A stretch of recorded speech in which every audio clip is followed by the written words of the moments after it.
ಮನೇಲಿ ಎಲ್ಲರೂ ಸಂತೋಷವಾಗಿರೋದನ್ನು ಸಹಿಸ್ಕೊಳಕ್ಕಾಗಲಿಲ್ಲ ಅಲ್ವಾ ನಿನಗೆ? ಏನು ಹೇಳ್ತಿದ್ದೀರಾ ನೀವು? ನೀನು ಬುದ್ಧಿ ನನಗೆ ಗೊತ್ತಲ್ವಾ? ಸರ್ವನಾಶ ಮಾಡೋ ಬುದ್ಧಿ ಇರೋರಿಗೆ ಸಂತೋಷನ ಸಹಿಸ್ಕೊಳಕ್ಕಾಗಲ್ಲ. ಏನು ಹೇಳ್ತಿದ್ದೀರಾ ನೀವು? ನಾನು ಸಂತೋಷವಾಗೇ ಇದ್ದೀನಿ. ಇಲ್ಲ, ನಾನು ನಂಬಲ್ಲ.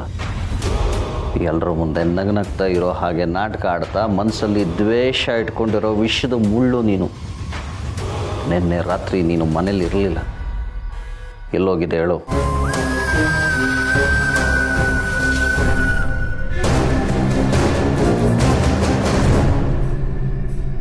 ಹೇಳು, ನಿನ್ನೆ ರಾತ್ರಿ ನೀನು ಎಲ್ಲೋ ಹೋಗಿದ್ದೆ? ಸ್ಮಶಾನಕ್ಕೆ.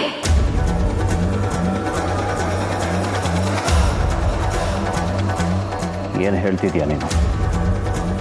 ಮತ್ತೇನು ಹೇಳಿ? ನಾನು ಮನೇಲೇ ಮಲಗಿದ್ದೆ ಅಂತ ಹೇಳಿದ್ರೆ ನೀವು ನನ್ನ ನಂಬ್ತಿಲ್ಲ.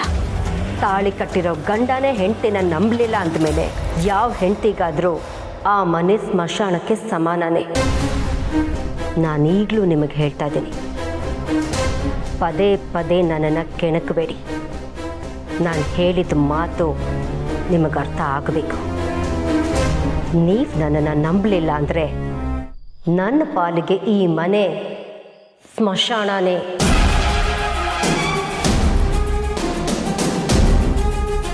ಇದಕ್ಕೆ ಮೀರಿ ನಂಬೋದು ಬಿಡೋದು ನಿಮಗೆ ಬಿಟ್ಟಿದ್ದು.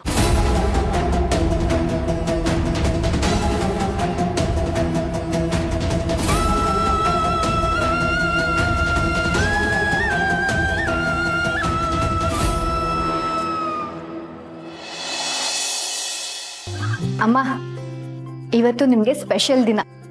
ತಗೊಳ್ಳಿ, ಇದು ನೀವು ಮತ್ತೆ ಮಾವ ಇಬ್ರು ಕುಡಿಬೇಕು. ಸಾಕು ನೀನು ಹುಡುಗಾಟ. ಅವಿ ಕಾಯ್ತಾ ಇರ್ತಾನೆ, ನೀನು ಹೋಗು, ಹಾಲು ತೊಗೊಂಡೋಗು. ಆಯ್ತು, ನಮ್ ಚಿಂತೆ ಬಿಡಿ. ಈಗ ನೀವ್ ಹೋಗಿ ಮಾವನ್ ಕಾಯಿಸ್ಬೇಡಿ.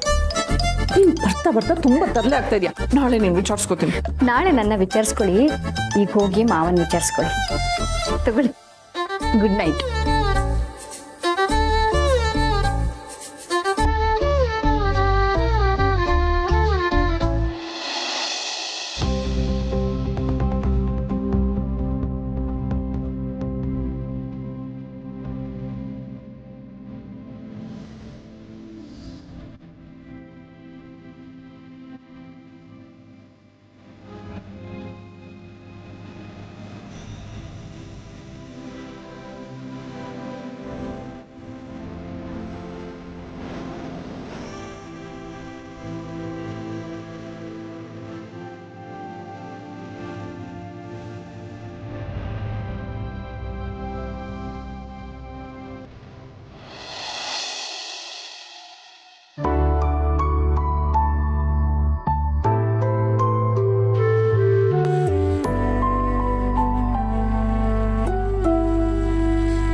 ಏನಿದೆಲ್ಲ?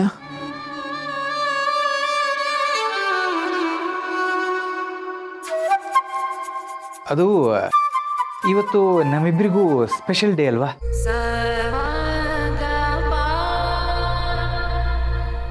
ಸಾರಿ, ಸ್ಪೆಷಲ್ ನೈಟ್ ಅಲ್ಲ. ಅದು ಏನು ಹೇಳಬೇಕು ಗೊತ್ತಾಗ್ತಿಲ್ಲ ನನಗೆ. ಇದ್ರ ಬಗ್ಗೆ ಮಾತಾಡೋಕ್ಕೂ ಗೊತ್ತಿಲ್ಲ.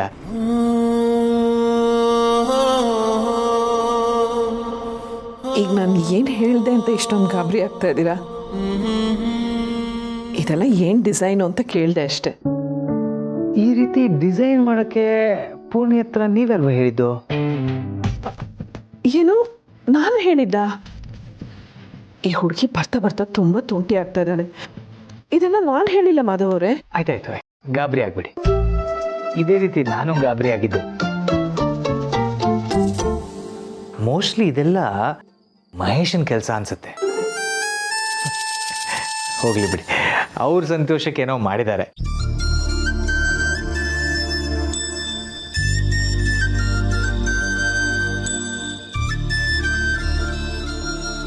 ಈ 2 ದಿನಗಳು ನನ್ನ ಜೀವನದಲ್ಲೇ ಮರೆಯೋಕ್ಕಾಗದಿರೋಂಥ ದಿನಗಳು. ಇವೆಲ್ಲ ನಿಜವಾಗ್ಲೂ ನಡೀತು ಅಥವಾ ಕನಸು ಅನ್ನೋ ಹಾಗೆ ನಡೆದೋಯ್ತು. ಹೌದು, ಇತ್ತೀಚೆಗೆ ನನಗೂ ಹಾಗೆ ಅನ್ನಿಸ್ತಾ ಇದೆ. ನಾವು ಲಾಂಗ್ ಡ್ರೈವ್ ಹೋಗಿದ್ದು, ಹಳ್ಳಿ ಮನೆ, ಹಬ್ಬದ ಊಟ, ಅದೆಲ್ಲ ಆದಮೇಲೆ ಮಕ್ಕಳೇ ಮುಂದೆ ನಿಂತು ನಮ್ಮ ಮದುವೆ ಮಾಡಿಸಿದ್ದು. ಇದೆಲ್ಲ ಆಗಿದ್ದು ನಿಮ್ಮಿಂದ ತುಳಸಿಯವರೇ. ಈ ಮನೇಲಿ ಏನಾದರೂ ನೆಮ್ಮದಿ ಸಂತೋಷ ಇದೆ ಅಂದರೆ ಅದಕ್ಕೆ ಕಾರಣನೇ ನೀವು. ಇಷ್ಟು ವರ್ಷ ನನ್ನನ್ನು ಮಾತೇ ಆಡಿಸ್ತಿದ್ದ ಮಗ ನನ್ನನ್ನು ಮಾತಾಡಿಸ್ದ. ಮನೆ ಬಿಟ್ಟು ಹೋಗ್ತೀನಿ ಅಂತಿದ್ದ ಮಗ ಮನೇಲೇ ಇರೋ ನಿರ್ಧಾರ ಮಾಡ್ದ. ಇನ್ನು ನಾನು ಉಸಿರಾಡ್ತಿದ್ದೀನಿ ಅನ್ನೋ ಕಾರಣಕ್ಕಷ್ಟೇ ಬದುಕ್ತಿದ್ದೀನಿ ಅನ್ನೋ ಕಾರಣಕ್ಕೆ ಜೀವನ ಹೇಗೋ ಕಳೀತಿದ್ದೆ. ಆದರೆ ನನ್ನ ಜೀವನದಲ್ಲಿ ನೀವು ಬಂದ ಮೇಲೆ ಹೊಸದಾಗಿ ಹುಟ್ಟಿ ಹೊಸ ಬದುಕನ್ನು ಶುರು ಮಾಡ್ತಿದ್ದೀನಿ ಅನ್ನಿಸ್ತು.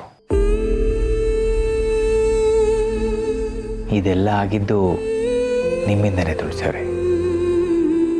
ನಿಮಗೆ ಎಷ್ಟು ಥ್ಯಾಂಕ್ಸ್ ಹೇಳಿದ್ರೂ ಕಮ್ಮಿನೇ. ಒಂದು ಅರ್ಥದಲ್ಲಿ ಈ ಮನೆಗೆ, ನನ್ನ ಮನಸ್ಸಿಗೆ ಮುದ್ದಾದ ದೇವತೆ ನೀವು.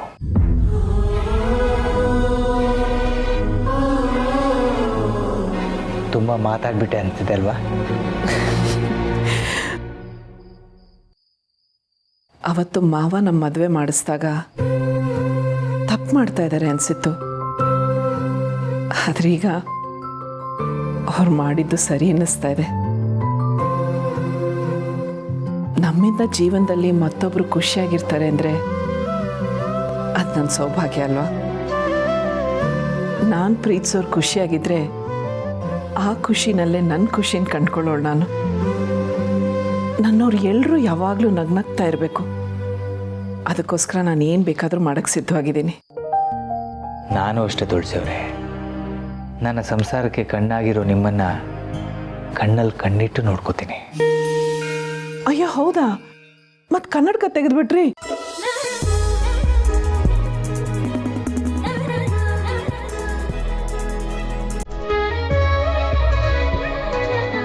ನಿಮಗೂ ತರಲೆ ಮಾಡಕ್ಕೆ ಬರುತ್ತೆ. ಸವಾಸ್ ದೋಷ.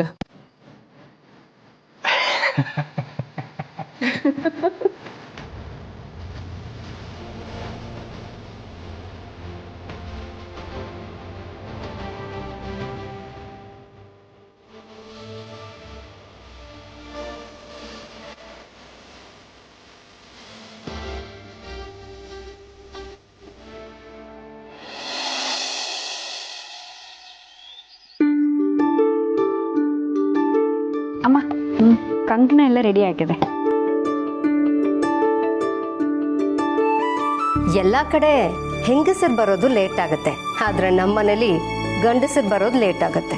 ಹ್ಞೂ ಅತ್ತೆ, ಅದರಲ್ಲೂ ಇವತ್ತು ನಾವು ಅವ್ರ ಪಾದ ಪೂಜೆ ಮಾಡ್ತೀವನ್ನೋ ಖುಷಿಗೆ ಅವ್ರ ಪಾದ ನೆಲದಿಂದ 4 ಅಡಿ ಮೇಲಿರುತ್ತೆ. ಎಲ್ಲರೂ ಹಾರಾಡ್ತಿರ್ತಾರೆ.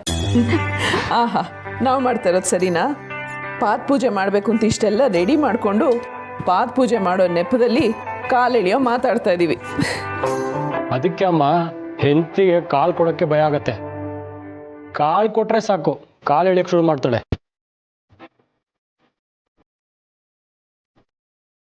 ಹಾಗಂತ ಅವ್ರ ಮಾತಿಗೆಲ್ಲ ತಲೆ ಕೊಡಬೇಡ, ಜುಟ್ಟಿಟ್ಕೊಂಡ್ರೆ ಕಷ್ಟ. ಚಿಕ್ಕಮ್ಮವ, ನಾನು ಹಾಗೆಲ್ಲ ಮಾಡ್ತೀನಾ? ಇಲ್ಲ ಇಲ್ಲ, ನನ್ನ ಹೆಂಡತಿ ಹಾಗೆಲ್ಲ ಮಾಡಲ್ಲ. ಹಾಗೆ ಮಾಡಿದ್ರು ಮಾಡಿದಾಳಂತ ನಾನು ಎಲ್ಲೂ ಹೇಳ್ಕೊಳಲ್ಲ. ರೀ, ಸಾರಿ, ಫ್ಲೋ ನಿಜ ಹೇಳ್ಬಿಟ್ಟೆ, ಇನ್ಯಾವತ್ತೂ ಹೇಳಲ್ಲ.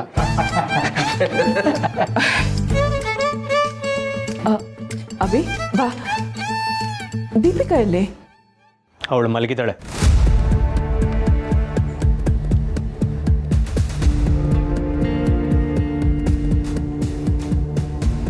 ಇನ್ನೂ ಮಲಗಿದಾಳ? ಇವತ್ತು ಭೀಮ್ನ ಅಮಾವಾಸ್ಯೆ ಅಭಿ, ಪೂಜೆ ಮಾಡಬೇಕು, ಬೇಗ ಎದ್ದು ರೆಡಿಯಾಗಿ ಅಂತ ಪೂರ್ಣಿ ದೀಪಿಕಂಗೆ ಇಬ್ರಿಗೂ ಹೇಳಿದ್ದೆ. ಆದರೂ ಇಷ್ಟೊತ್ತಾದರೂ ಮಲಗಿದಾಳ?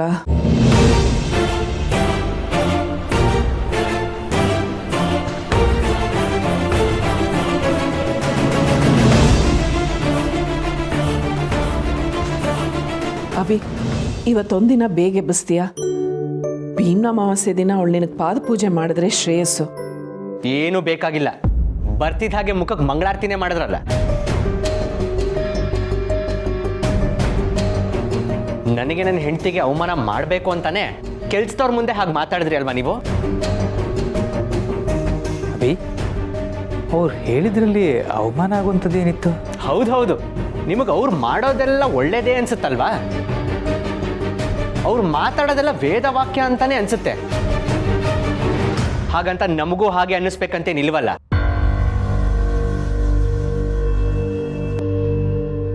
ಇಲ್ಲಿ ಬಂದು ಅವಳಿಗೂ ಅವಮಾನ ಆಗೋದಕ್ಕಿಂತ ಅಲ್ಲಿ ನೆಮ್ಮದಿಯಾಗಿ ಮಲ್ಕೊಳ್ಳೋದೇ ಒಳ್ಳೇದು ಬಿಡಿ. ಅಭಿ, ಅದು ಹಾಗಲ್ಲ. ಇದು ಗಂಡನಿಗೋಸ್ಕರ ಮಾಡೋ ಪೂಜೆ. ಗಂಡನ ಆಯಸ್ಸು ಆರೋಗ್ಯ ಅಭಿವೃದ್ಧಿ ಆಗಲಿ ಅಂತ ಮಾಡೋ ವ್ರತ. ಮನೇಲಿ ನಾವೆಲ್ಲರೂ ಪೂಜೆ ಮಾಡುವಾಗ ದೀಪಿಕಾನು ಇದ್ದಿದ್ರೆ ಚೆನ್ನಾಗಿರ್ತಿತ್ತು ಅಂತ ಹೇಳ್ದೆ ಅಷ್ಟೆ. ಸಾಕು, ಕಾಳಜಿ ತೋರಿಸೋ ನೆಪದಲ್ಲಿ ಕೇಳ ಬಯಸೋರ್ ಮಧ್ಯೆ ಅವಳು ಇರೋದೇನು ಬೇಕಾಗಿಲ್ಲ. ನಮ್ಮ ಪಾಡಿಗೆ ನಮ್ಮನ್ನ ಬಿಟ್ಬಿಡಿ.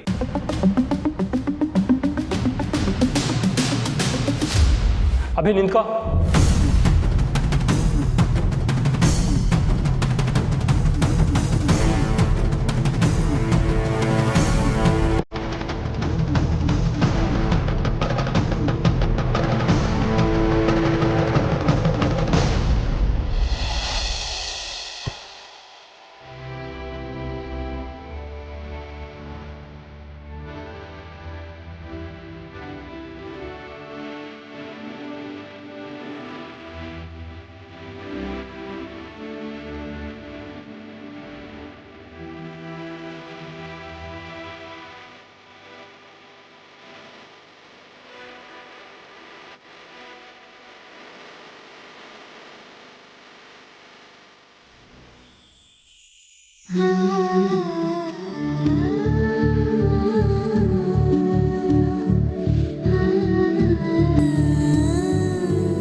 ಏನು ಸಿರಿ ಇದೆಲ್ಲ? ನೀನು ನನಗೆ ಪಾದ ಪೂಜೆ ಮಾಡೋದಂತೆ, ನಾನು ಸಾಧು ಸಂತರ ಥರ ನಿನಗೆ ಆಶೀರ್ವಾದ ಮಾಡೋದಂತೆ. ಮೊದಲೇ ಲೇಟ್ ಆಗಿದ್ದೆಲ್ಲ ಬೇಕಾ? ಬೇಕು ಕಣೋ, ಬೇಕು. ಗಂಡನ ಆಯುಷ್ಯು ಗಟ್ಟಿಯಾಗಿರಲಿ ಅಂತಂದ್ಬಿಟ್ಟು ಹೆಂಡತಿಯಾದವಳು ಮಾಡೋವಂಥ ಪೂಜೆ ಹಬ್ಬ ಕಣೋ ಇದು. ಇಂಥ ಒಂದು ನಂಬಿಕೆಯಿಂದಲೇ ಗಂಡ ಹೆಂಡತಿ ಮಧ್ಯೆ ಇರೋ ಪ್ರೀತಿ ಗಟ್ಟಿಯಾಗತ್ತೆ, ಪರಿಪಕ್ವವಾಗತ್ತೆ. ಹಾಗಿದ್ರೆ ಗಂಡನು ಹೆಂಡತಿಗೆ ಪಾದ ಪೂಜೆ ಮಾಡ್ಬೋದಲ್ವಾ? ಅದ್ಯಾಕೆ ಆಗ್ಬಾರ್ದು? ಸಮರ್, ಏನ್ ಹೇಳ್ತಿದ್ಯಾ? ದಡ್ಡ, ಈ ಪಾದ ಪೂಜೆ ಅಂತ ಅನ್ನೋದು ಗೌರವ ತೋರಿಸೋದರ ಒಂದು ಸಂಕೇತ ಕಣೋ. ಹಾಗೆ ಹೆಂಡತಿಗೆ ಗಂಡ ಗೌರವ ತೋರಿಸ್ಬೇಕು ಅನ್ನೋದು ನಮ್ಮ ಸಂಪ್ರದಾಯದಲ್ಲಿ ಇದೆ. ಒಬ್ಬ ಮನುಷ್ಯನಿಗೆ ತನ್ನ ತಾಯಿನ ಬಿಟ್ಟರೆ ಅಷ್ಟೇ ಪ್ರೀತಿ ಕೊಡೋಕ್ಕಾಗೋದು ಅವನ ಹೆಂಡತಿಗೆ ಮಾತ್ರ. ಅಂಥ ಅವಳಿಗೆ ಗೌರವ ತೋರಿಸೋದ್ರಲ್ಲಿ ತಪ್ಪೇನಿದೆ? ಹಾಗೇನೆ ಹಿಂದಿನಿಂದ ನಡ್ಕೊಂಡು ಬಂದಿರುವಂಥ ಸಂಪ್ರದಾಯಗಳನ್ನು, ಹಬ್ಬಗಳನ್ನು ತಾತ್ಸಾರ ಮಾಡಬಾರ್ದು ಕಣೋ. ಇಂಥ ವ್ರತಗಳು, ಹಬ್ಬಗಳು ಮನುಷ್ಯನಿಗೆ ಪುಣ್ಯ ತಂದು ಕೊಡುತ್ತೆ, ಅವನ ಮನಸ್ಸನ್ನು ಗಟ್ಟಿ ಮಾಡುತ್ತೆ. ತನ್ನ ಗಂಡ ಚೆನ್ನಾಗಿದ್ರೆ ತಾನೂ ಚೆನ್ನಾಗಿರ್ತೀನಿ ಅಂತ ನಂಬಿಕೆ ಇರೋ ಹೆಣ್ಣು ಮಕ್ಕಳಿಗೆ ಈ ಪೂಜೆ ಒಂದು ಶಕ್ತಿ ಕೊಡುತ್ತೆ ಕಣೋ. ಅರ್ಥ ಆಯ್ತಾ? ಅರ್ಥ ಆಯ್ತು. ನನಗೀಗ ಲೇಟು ಆಯಿತು, ನನಗೆ ಹೊರಡ್ತೀನಿ. ಹೇಯ್, ನೀನ ಹೀಗೆ ನಿಂತಿದ್ಯಾ? ಏನಾಯ್ತು? ಏನಿಲ್ಲ ಅಣ್ಣ, ಪ್ರಸಾದು ಊರಲ್ಲಿಲ್ವಲ್ಲ, ಭೀಮ್ನಮವಾಸ್ಯೆ ದಿನ ಗಂಡ ಮನೇಲಿಲ್ಲ ಅಂತ ಅವಳಿಗೆ ಬೇಜಾರಷ್ಟೆ. ಸಂಧ್ಯಾ, ಕೂತ್ಕೋ ಬಾಯ್ಲಿ. ನೀನು ಕೈ ಕೊಡು. ಯಾಕೆ ಸಿರಿ? ಕೊಡು ಹೇಳ್ತೀನಿ.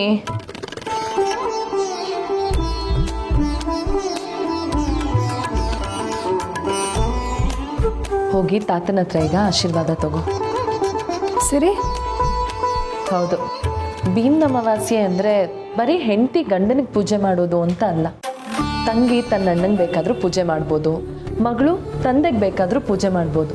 ಒಟ್ಟಿನಲ್ಲಿ ಮನೆಯಲ್ಲಿ ನಾವು ಯಾರನ್ನ ತುಂಬ ಪ್ರೀತಿಸ್ತೀವೋ, ಯಾರಿಗೆ ಆಯಸ್ಸು ಆರೋಗ್ಯ ಚೆನ್ನಾಗಿರಬೇಕು ಅಂತ ಅಂದ್ಕೊಳ್ತೀವೋ ಅವ್ರ ಹೆಸರಲ್ಲಿ ಬೇಕಾದರೂ ನಾವು ವ್ರತ ಮಾಡ್ಬೋದು. ಹೌದಾ? ಹಾಗಾದರೆ ನಾನು ತಾತನ ಹತ್ರನೇ ಆಶೀರ್ವಾದ ತಗೊಳ್ತೀನಿ. ನಾನು ಮಾಡಿರೋ ತಪ್ಪಿಗೆ ಪ್ರಾಯಶ್ಚಿತ್ತನೂ ಆಗುತ್ತೆ. ತಾತಂಗೆ ಆಯಸ್ಸು ಆರೋಗ್ಯ ಗಟ್ಟಿಯಾಗಿರಲಿ ಅಂತ ಬೇಡ್ಕೊಂಡಾಗೂ ಇರುತ್ತೆ. ಓಹೋ, ಸೂರ್ಯ ಇವತ್ತು ಯಾವ ದಿಕ್ಕಲ್ಲಿ ಹುಟ್ಟುಬಿಟ್ಟಿದ್ದಾನೆ? ತಾತ ಸೂರ್ಯ ಸರಿಯಾದ ದಿಕ್ಕಲ್ಲೇ ಹುಟ್ಟಿದ್ದಾನೆ. ನಾನೇ ದಿಕ್ಕು ತಪ್ಪಿದ್ದೆ ಅಷ್ಟೆ. ಆಶೀರ್ವಾದ ಮಾಡು. ಆಯ್ತು, ಒಳ್ಳೇದಾಗಲಿ. ಹೇಳಮ್ಮ, ಹೇಳು.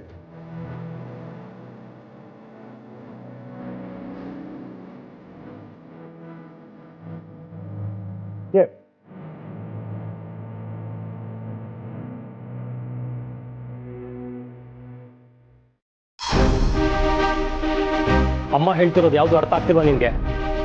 ಪ್ರತಿಯೊಂದನ್ನು ತಪ್ಪಾಗಿ ತಿಳ್ಕೊಂಡು ವಾದ ಮಾಡೋದು ಒಳ್ಳೇದಲ್ಲ. ದೀಪಿಕನ್ಗೆ ರೆಡಿಯಾಗಿ ಬರಕ್ಕೆ ಹೇಳು. ಮನೇಲಿ ಎಲ್ಲರೂ ಪೂಜೆಗಂತ ರೆಡಿ ಮಾಡ್ಕೊಂಡಿರುವಾಗ ಎಲ್ರ ಜೊತೆ ಸೇರಿ ಎಲ್ರ ಥರ ನಡ್ಕೊಳ್ಳೋದು ಕಲಿಬೇಕು. ಓಹೋ, ಇಂಥ ಕಾರಣಗಳನ್ನ ಕೊಟ್ಟು ನನ್ನ ಕಟ್ಟಾಕ್ಬೋದು ಅಂತಲೇ ನನ್ನ ಉಳಿಸ್ಕೊಂಡಿದ್ದ ನೀನು. ಅಭಿ, ಯಾಕೆ ಎಲ್ಲ ನೆಗೆಟಿವ್ ಆಗಿ ತಗೋತೀಯ? ಈಗೇನು ನಿನಗೆ ಈ ಪೂಜೆಯಲ್ಲಿ ಭಾಗವಹಿಸೋದು ಇಷ್ಟ ಇಲ್ಲ ತಾನೆ? ಬೇಡ, ನಿನಗೆ ಇಷ್ಟ ಇಲ್ಲದಿರೋ ಕೆಲಸನ ನೀನು ಮಾಡೋದು ಬೇಕಾಗಿಲ್ಲ. ನೀನು ಹೊರಡು. ಮಾಧವರೇ, ಆದರೆ ಇವತ್ತು ಪರವಾಗಿಲ್ಲ ಬಿಡಿ ತುಳಸಿಯವರೇ. ಅವನಿಗೆ ನಮ್ಮ ಮಾತುಗಳು ಯಾವುದೂ ಅರ್ಥ ಆಗ್ತಿಲ್ಲ. ಅರ್ಥ ಆಗ್ತಿಲ್ಲ ಅಲ್ಲ, ನನಗೆ ನಿಮ್ಮ ಮಾತುಗಳನ್ನ ಕೇಳಿಸ್ಕೊಳಕ್ಕೆ ಇಷ್ಟ ಇಲ್ಲ. ಅದು ನಿಮಗರ್ಥ ಆದರೆ ಸಾಕು.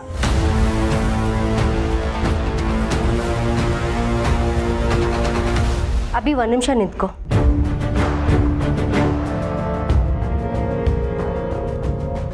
ಯಾಕೆ ಹೀಗೆಲ್ಲ ಮಾತಾಡ್ತೀಯ? ನಿನ್ನ ಮನಸ್ಸೇನು ಅಂತ ನನಗೆ ಗೊತ್ತಿದೆ. ಇದ್ಯಾವುದು ನಿನ್ನ ಮನಸ್ಸಿಂದ ಬರ್ತಿರೋ ಮಾತುಗಳಲ್ಲ ಅಭಿ.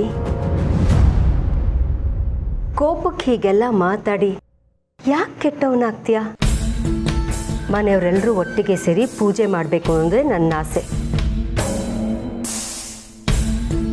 ನಡಿ, ನನಗೋಸ್ಕರನಾದರೂ ಪೂಜೆಗೆ ಕೂತ್ಕೋ. ಚಿಕ್ಕಮ್ಮ, ಆದರೂ ನಾನು ಏನೂ ಮಾತಾಡಬೇಡ. ನಿನಗೆ ನನ್ನ ಮೇಲೆ ಪ್ರೀತಿ ಗೌರವ ಇದ್ದರೆ ಬಂದು ಪೂಜೆಗೆ ಕೂತ್ಕೋತೀಯ.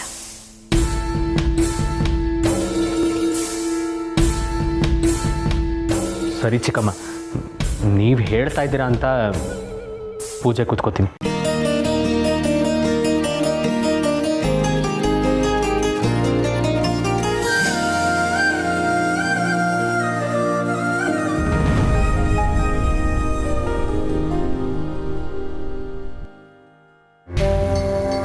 ಸರಿ, ನಾನು ಹೋಗಿ ದೀಪಿಕನ ಕರ್ಕೊಂಡು ಬರ್ತೇನೆ. ಕರ್ಕೊಂಡು ಬರೋದಾ? ಕರ್ಕೊಂಬರಕ್ಕೆ ನಾನೇನು ಚಿಕ್ಕ ಮಗುನ ಅತ್ತೆ?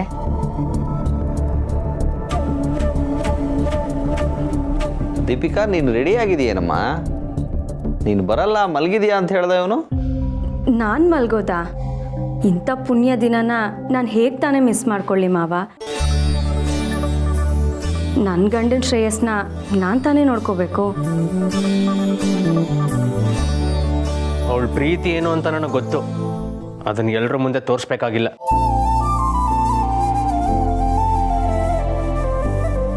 ಆದರೆ ಅವಳಿಗೆ ಅವಮಾನ ಮಾಡಬೇಕು ಅಂತಾನೆ ಕಾಯ್ತಿರೋರ ಮುಂದೆ ಅವಳು ಬರೋದು ಬೇಡ ಅಂತ ಹೇಳಿದೆ.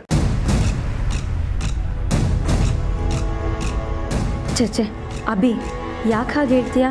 ಈ ಮನೇಲಿರೋರು ಎಲ್ರಿಗೂ ತುಂಬ ಒಳ್ಳೆ ಮನಸ್ಸಿದೆ, ತುಂಬ ಒಳ್ಳೆ ಹೃದಯ ಇದೆ.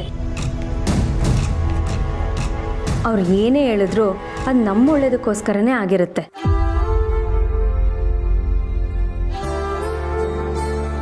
ಯಾವುದೋ ಕೆಟ್ಟ ಗಳಿಗೆಯಲ್ಲಿ ಏನೇನೋ ಆಗಿರುತ್ತೆ ಅಂತ ಅದನ್ನೇ ಮನಸ್ಸಿಗೆ ಹಾಕ್ಕೊಂಡು ಬೇಜಾರು ಮಾಡ್ಕೊಳಕ್ಕಾಗತ್ತಾ ಅಭಿ? ಪ್ಲೀಸ್ ಎಲ್ಲರ ಜೊತೆಲಿ ಖುಷಿಯಾಗಿ ಪೂಜೆ ನಡೆಸೋಣ.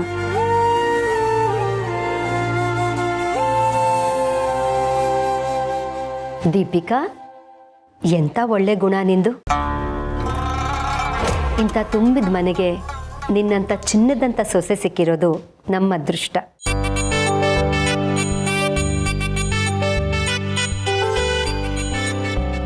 ಇಲ್ಲ ಅತ್ತೆ, ಇಂಥ ಒಳ್ಳೆ ಮನೆಗೆ ಸೊಸೆಯಾಗಿ ಬಂದಿರೋದು ನನ್ನ ಅದೃಷ್ಟ.